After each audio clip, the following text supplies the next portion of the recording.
J'ai testé pour toi la marque Codex et notamment la gamme Chante pour les peaux à tendance acnéique comme la mienne. Si tu ne connais pas Codex, c'est une marque qui est tournée vers l'innovation biotechnologique, c'est-à-dire aller utiliser des ingrédients d'origine végétale. Il y a même quelques produits qui sont certifiés bio. Alors la question avec cette vidéo, c'est est-ce que cette gamme a su contrôler mon acné? Est-ce que j'ai vu une différence positive ou alors négative? Et est-ce qu'il y a des ingrédients intéressants dans la formulation des produits? C'est ce qu'on va voir dans cette vidéo, alors allons-y. C'est parti!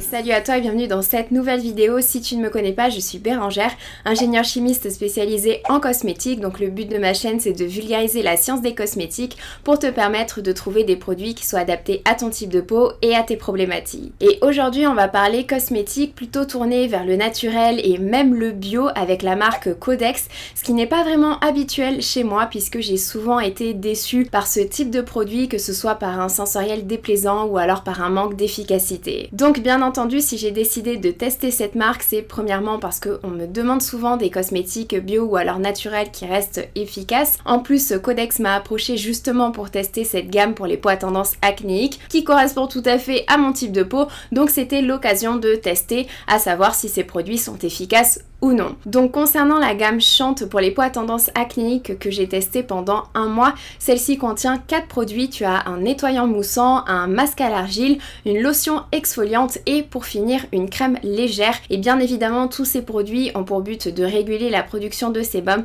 pour diminuer les imperfections tout en préservant le microbiome cutané, c'est-à-dire l'ensemble des bactéries qu'il y a à la surface de ta peau. Pour être honnête, avant de commencer cette routine avec Codex, j'étais plutôt dans une très belle période avec ma peau puisque j'avais très peu de boutons, donc également très peu de cicatrices, avec des pores plutôt resserrés qui sont bien évidemment visibles, mais c'est tout à fait normal pour mon type de peau. Donc la question avec cette nouvelle routine était plutôt de savoir si ces produits allaient convenir pour garder ma peau dans cet état ou au contraire est-ce que j'allais observer une aggravation de l'acné. Pour pas faire durer le suspense plus longtemps, voici mes résultats. Donc mis à part un énorme bouton qui est apparu sur ma joue, là où j'ai toujours des boutons habituellement, ma peau est plutôt restée tout à fait similaire, donc mon acné est resté sous contrôle pendant ce laps de temps. Du coup, regardons un petit peu la liste des ingrédients de cette fameuse gamme Chante, et en fait ils contiennent tous un complexe breveté par la marque Codex qui est le complexe Chante justement et qui contient plusieurs extraits végétaux et également marins. Alors avec la liste des ingrédients de tous les produits, j'ai repéré notamment un extrait d'algues brunes, un extrait d'algues marines unicellulaires, un extrait de Centella asiatica, une huile essentielle de basilic sacré et pour finir un extrait de patchouli. Bien évidemment ces ingrédients ont pour but de resserrer les pores et de diminuer les imperfections. Malheureusement forcément dans la littérature scientifique il n'y a pas de données, ce sont uniquement des ingrédients qui sont plutôt utilisés pour le complexe Chante qui est breveté par la marque, hormis la Centella asiatica qui est une plante extrêmement documentée dans la littérature scientifique pour ses propriétés apaisantes, hydratantes et cicatrisantes. Elle peut bien évidemment jouer également un rôle sur les imperfections et aider justement à diminuer ces imperfections. Deuxièmement, dans tous ces produits, on retrouve un système de conservation qui a été développé et breveté par la marque pour préserver le microbiome cutané. Puisque je rappelle que le but d'un conservateur, c'est de tuer les bactéries. Et ça peut avoir un effet irritant ou alors allergisant chez certaines personnes. Donc là, ils sont plutôt partis sur des conservateurs qui sont respectueux du microbiome de la peau, notamment avec le ferment de lactobacilles, des lactobacilles également, et des conservateurs qui sont plutôt autorisés en bio, comme le potassium sorbate, le sodium benzoate ou encore l'acide citrique. Et pour finir, parmi ces 4 produits, tu as le nettoyant et la lotion exfoliante qui sont également certifiés bio. Du coup, je me suis dit que c'était l'occasion de revoir un petit peu la différence entre cosmétiques conventionnels et cosmétique bio. La première question qu'on me pose souvent au sujet de la cosmétique bio, c'est quel est son but? Eh bien c'est tout simplement de promouvoir des ingrédients issus de l'agriculture biologique. Pour être certifié bio, un produit cosmétique doit suivre le cahier des charges d'un label bio qui est en l'occurrence ici le label Cosmos, et ce produit doit être certifié par un organisme de certification qui est ici EcoCert. Alors dans ce cahier des charges Cosmos, on retrouve plusieurs choses. Premièrement, le produit doit contenir plus de 95% d'ingrédients d'origine naturelle. Deuxièmement, pour être certifié bio, 95% des matières premières physiquement transformées doivent être issues du bio. Alors ce qu'on appelle une matière première physiquement transformée, c'est une matière première qui n'a pas subi de transformation chimique, c'est-à-dire qu'on est juste venu broyer ou alors presser l'ingrédient, mais on n'a pas fait de synthèse chimique. Troisièmement, au moins 20% du produit fini doit être bio, sauf pour les produits rincés, c'est-à-dire par exemple les nettoyants, où dans ces cas-là, le pourcentage passe à 10%. Quatrièmement, il y a forcément des ingrédients qui sont interdits, comme par exemple les ingrédients d'origine animale, les parfums ou les colorants issus de synthèse, ainsi que certains conservateurs comme les parabènes ou encore le phénoxyéthanol, les silicones, les PEG, les PPG ou encore les ingrédients issus de la pétrochimie.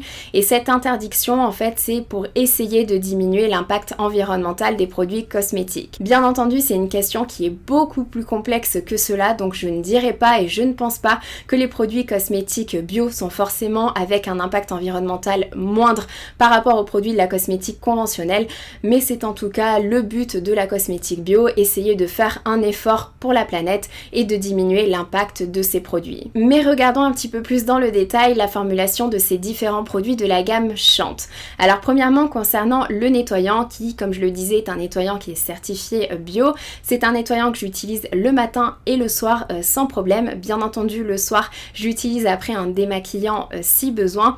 C'est un nettoyant honnêtement que j'aime beaucoup parce qu'il contient 3 choses importantes, 3 choses que j'aime bien chez les nettoyants. Premièrement, c'est sa galénique. On a une galénique en mousse et c'est honnêtement ma galénique préférée. Deuxièmement, il contient des tensioactifs qui sont plutôt doux et non irritants puisque ce sont des tensioactifs dérivés du sucre, donc il peut tout à fait convenir même aux peaux sensibles. Et troisièmement, de toute façon, il contient de la glycérine ainsi que des glycolipides qui sont des lipides avec du sucre tout simplement, et c'est ça qui permet véritablement d'avoir un nettoyant qui est doux, qui est non asséchant. Donc c'est un nettoyant qui peut tout à fait convenir à plein de types de peaux, dont notamment les peaux sensibles.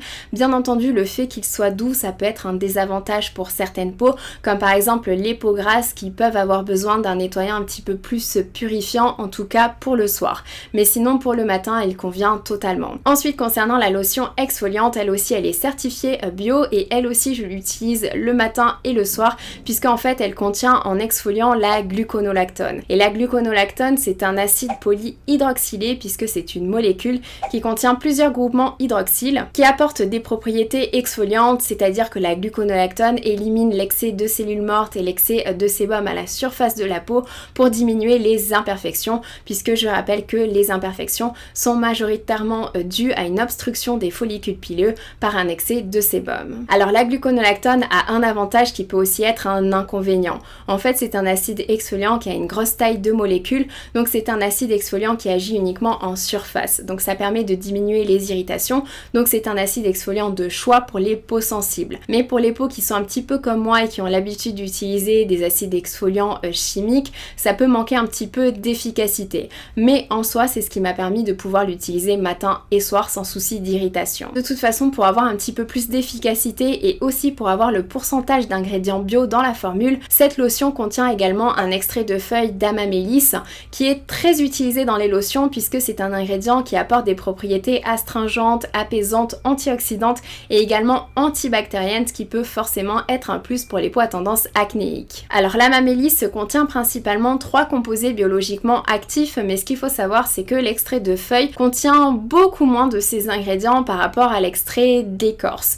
Mais en soi c'est pas forcément une mauvaise chose puisque plus ils sont nombreux, plus il y a de propriétés astringentes, mais plus ils peuvent être irritants pour la peau. Donc personnellement je suis pas mécontente d'avoir plutôt un extrait de feuilles puisque apparemment même en petite quantité, eh bien il reste efficace et on a tout de même les propriétés antioxydantes, astringentes et sans avoir le côté irritant pour la peau. Par contre l'amamélis contient quand même quelques petites quantités de génol qui reste un allergène, donc forcément pour certains types de peau, même s'il est présent en petite quantité, ça peut être un facteur de risque. Concernant la galénique de ce produit, on est sur une lotion qui est bien gélifiée, donc qui tient dans la main, qui ne coule pas du tout, qui n'est pas complètement liquide et qui va également apporter des propriétés hydratantes à la peau. Comme je le disais, tu l'appliques après le nettoyage, tu peux l'appliquer une fois par jour ou alors 2 fois par jour comme j'ai fait personnellement. Mais le produit que j'ai largement préféré de la gamme Chante, c'est la crème légère apaisante que j'ai également appliquée matin et soir, donc directement après la lotion.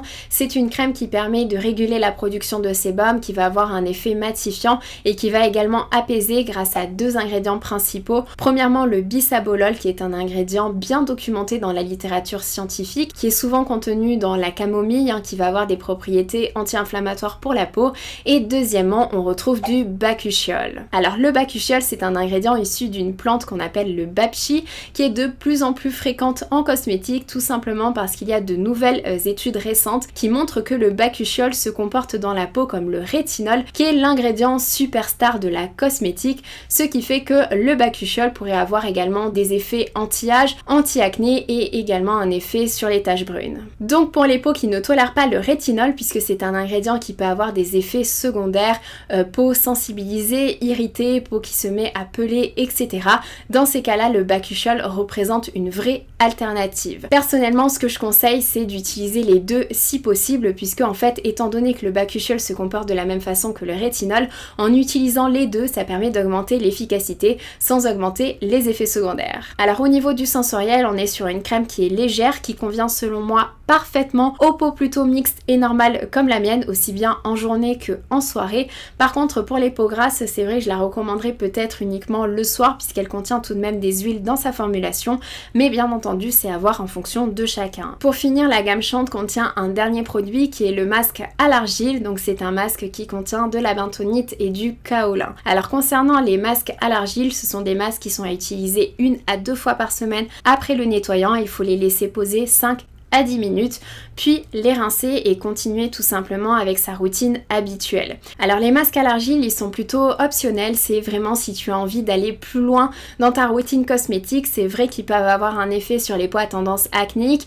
puisque ça permet de purifier, d'aller éliminer l'excès de sébum et donc de diminuer les imperfections et aussi de resserrer les pores de la peau. Mais comme je le disais, ce sont des produits qui sont non obligatoires, c'est suivant si tu as envie de rajouter un produit supplémentaire à ta routine. Personnellement, je conseille surtout de les utiliser avant une journée ou alors une soirée importante par exemple, et que tu as envie d'avoir des pores un petit peu plus resserrés. Ce qui est intéressant avec ce masque, c'est qu'il a une texture plutôt crémeuse, plutôt onctueuse. Il ne va pas du tout assécher la peau, ce que peuvent faire certains masques à l'argile. En conclusion, comme je te l'ai montré en début de vidéo, cette routine a su garder la qualité de ma peau pendant 1 mois, et ça c'est top parce que c'est pas forcément facile tous les jours quand on a une peau à tendance acnéique. Bien évidemment, dans cette routine, il y a des produits que j'ai forcément plus aimés que d'autres, dont notamment le nettoyant et la crème légère apaisante qui correspondent parfaitement à ce que j'aime et à ce que j'ai l'habitude d'utiliser. Et ce que je vais faire en fait dorénavant, c'est tout simplement les combiner avec d'autres produits qui fonctionnent également sur moi, comme par exemple le matin, je vais tout simplement utiliser un produit à l'acide salicylique, je pense, et le soir, je vais associer la crème légère avec du rétinol pour avoir encore plus d'efficacité sur les imperfections et également avoir ce côté anti-âge. Surtout, prends soin de toi, je te fais plein de bisous et je te dis à très bientôt.